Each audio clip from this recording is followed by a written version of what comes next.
cup holder ada? Holder ada? Ada. Okey, dah sampai. Okey. Ni dia punya Okey. Okey, thank you.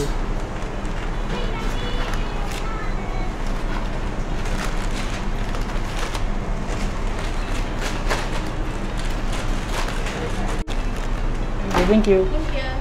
Okay, pagi lagi kita dah dapat 2 order. Hantar 2 tempat, section 4 Bangi dan juga section 5 Bangi. Lain macam pagi-pagi saya first breakfast ni McD. Ni comel je. Kecil je kode. Kode apa ni? Ni dia punya lain.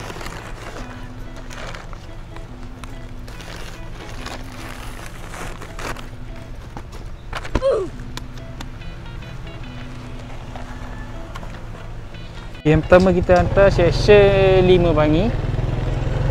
1.4 km je. Okey, tak jauh sangat. Bismillahirrahmanirrahim. Let's go on.